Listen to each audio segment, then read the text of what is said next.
चला आज मस्तपैकी आपण ना हळदीचे पानं वापरून काकडीचे हेपटे आमच्याकडं म्हणतात कोकणात. आता काय ठिकाणी पातोळे म्हणतात, आमच्याकडे तर हेपटे म्हणतात.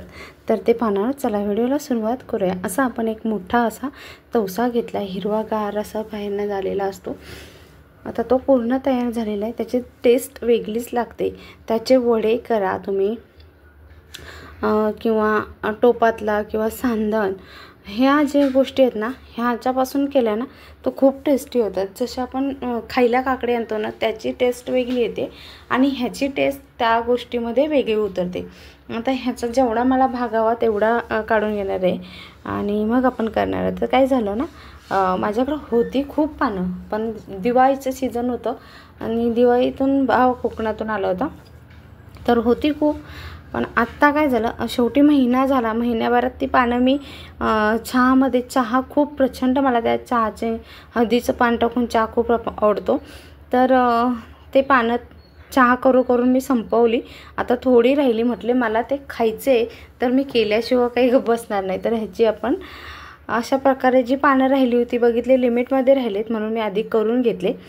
तर असे आपण भाग करून घेतला, जेवढा हवा काकडी, जेवढा तवसा लागणार होता तेवढा घेतला मी. आणि हे असे साल काढून त्याची आपल्याला भाग करून घ्यायचे. तर साल का काढायची, तर ह्या तवशाची साल जाडसर असते, कवळा असतो, तेव्हा खायला खूप सुंदर साल लागते. पण आता ती साल दातामध्ये आली तर खूप कडक लागते, त्यामुळे ते काढून टाकावीच लागते.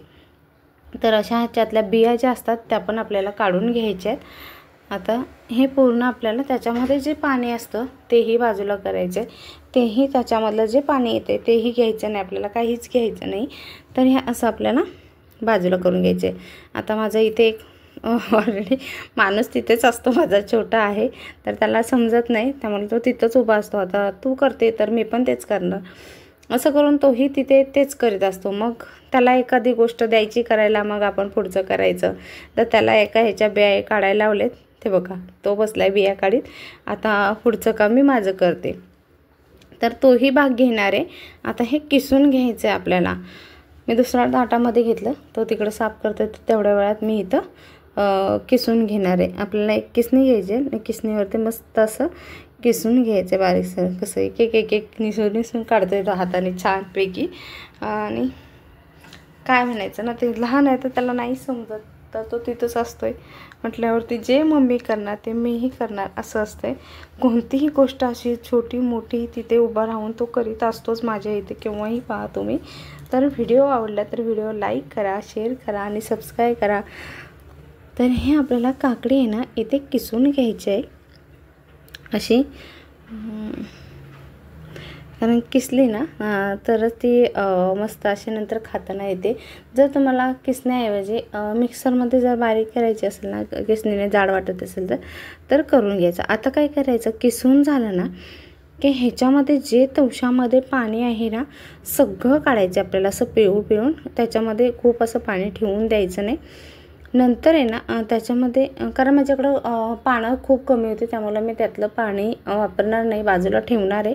ते फेकूनही द्यायचं नाही आपल्याला, असं बाजूला करून ठेवायचं आहे. तर या पद्धतीने सगळं पाणी आपल्याला किंवा दोन्ही हाताच्या साहाय्याने हे पाणी आपल्याला पूर्ण पिळून काढून घ्यायचं आहे. तर ह्याच्यामध्ये लागणार आहे. आता इथे मी मापून वगैरे गर वगैरे घेणार नाही. हे पाणी काही फेकून द्यायचं नाही, आपल्याला तिथे ठेवून द्यायचं आहे. गर मापणार नाही आहे, साधारण ते गर 1 ते 2 वाटी, 2 वाटी इतकं गर ते असणार आहे. तर त्याच्यामध्ये मी 1 वाटी इतकं गूळ घालून घेतलं, कारण गोडाचं प्रमाण तुम्हाला ज्या क्वांटिटीमध्ये हवं तर ह्याच्यामध्ये आहे ना आपण डायरेक्ट पीठ वापरणार आहोत, त्यामुळे गूळ आपल्याला खूप लागणार असं. त्यामुळं 1-2 वाटी समजा जर आपल्याकडं काकडीचं गर असेल ना तर 1 वाटी गूळ घालायचं. कुठेही जास्त गूळ होत नाही, खूप छान होतात ते. मी दाखवणार आहे तुम्हाला. त्याच्यामध्ये स्टफिंग न भरता हेपटे तयार कसे केले जातात किंवा पातोळे तयार केले कसे जातात. तर हे मस्तपैकी आपण गूळ मिक्स करून घेतलं. कुठंही आपण त्याच्यातलं बाजूला केलेलं पाणी अजिबात वापरलं नाही. त्याला गूळ आपण जसा मिक्स करत जातो ना तसं त्याला काकडीचं पाणी आणि आपल्या त्या गुळाचं पाणी एकत्र होऊन तो मस्तपैकी तयार होतो. आता ह्याच्यामध्ये लागणारे आपण इथे वापरले आहे 2 वाटी पीठ. आता छान असा गोळा भिजवून घ्यायचा आहे. कुठेही आपल्याला घट्ट नको आहे, नको पातळ आहे.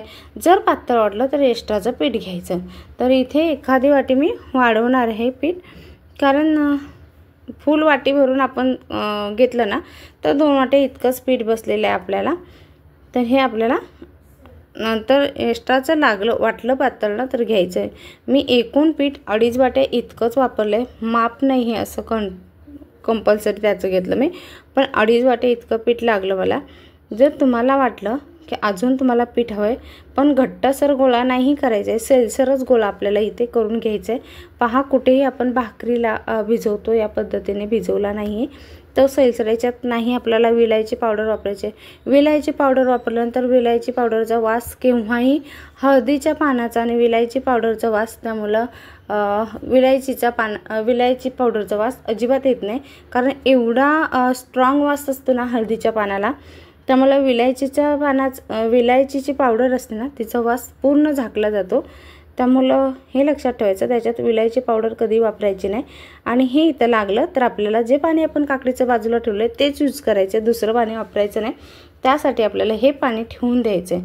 आता आपण डायरेक्ट पीठ वापरलं आहे त्यामुळे आपल्याला ते गूळ बरोबर तेवढं लागलं आणि गुळामध्ये ते प्रमाण व्यवस्थित झालं, कारण 2.5 वाट्या पीठ इतकं मला इथे लागलेलं आहे.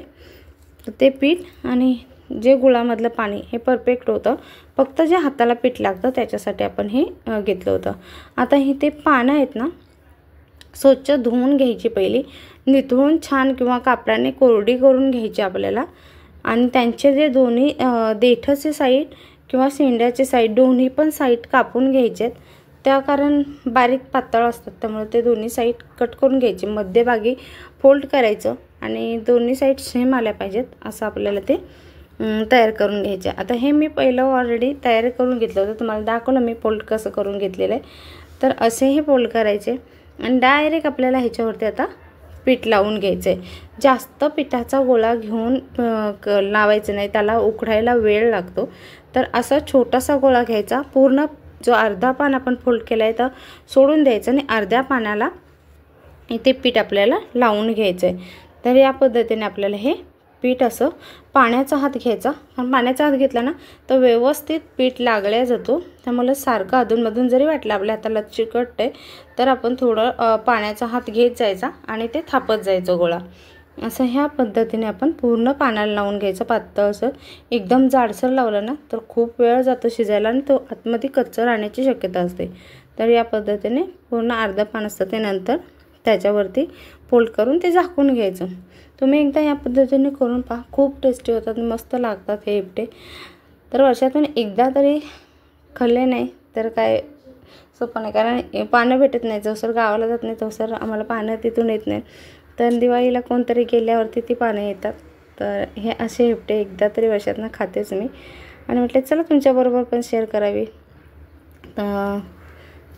तर हे असेच प्रत्येक पानाला आपण त्याच साईजचा गोळा किंवा पान छोटा असेल तर छोटा पिठाचा गोळा घ्यायचा आणि तो आपल्याला इथे लावून घ्यायचा आहे मस्तपैकी. तर या पद्धतीने आपल्याला पूर्ण पानाला हे छान असं थापून घ्यायचं आहे आणि मग दुसरी साईड आहे ती फोल्ड करून घ्यायची त्याच्या. आता हे याच पद्धतीने आपण सगळेचे सगळे असेच बनवून घेऊया. आणि इथे घेतले आहे आपण चालन, जे आपण मोदक वगैरे उकडतो तीच चालन आहे. असे हे त्याच्यावरती एकावर एक थर रचून घेतले. इथे मी पातेल्यात साधारण 1.5 तांब्या इतका पाणी ठेवलेला आहे आणि मग ही चालणवर ठेवायची. उकळी नाही आली तरी चालते, पाण्याला पाणी गरम करायला लावून घेतलेलं आहे. झाकण ठेवायचं. साधारण 4 ते 5 मिनटं इतके हे आपल्याला वाफवून घ्यायला लागतात. पण शिजले कसे हे ओळखायचे किंवा सगळ्यांना सेम टाईम लागतो असं नाही. पीठ जेवढं आपण लावलं आहे त्या प्रमाणात आपल्याला इथे शिजताना दिसतात. आता हे माझे पीठ कमी लावल्यामुळे ते छान शिजलेत. आणि ते कधी ओळखायचे, ज्यावेळेला आपण आता ते टच केलं ना तर ते आपल्या हाताला चिटकून कुठे हे पीठ आलेलं नाही त्या प्रमाणात ओळखायचे. आणि अजून एक मी ट्रिक दाखवते तुम्हाला. तर हे असे पान सोडून बघा, व्यवस्थित दोन्ही साईडचं पान त्याने सोडलं आणि अलगद बाजूला झालं की समजायचं आपला हेपटा किंवा हे पातोळे तयार झालेले आहेत आणि खायला खूप टेस्टी लागतात. आता गॅस बंद करून घ्यायचा. आपण हे वरचे काढले तर वरचे एवढे शेकलेत तर आतमध्ये पण शेकलेले असतात, हे काय लक्षात ठेवायचे. नाहीतर जर वरचे शेकलेने खालचे शेकले वरचे शेकले नाही तर काय करायचं, पुन्हा बाहेर काढायचे, जे तळाला ठेवलेत ते काढून घ्यायचे आणि मग वरचे शेकायला लावायचे. चला व्हिडिओ कसा वाटला नक्की सांगा, लाईक शेअर सबस्क्राईब करा. चला बाय बाय.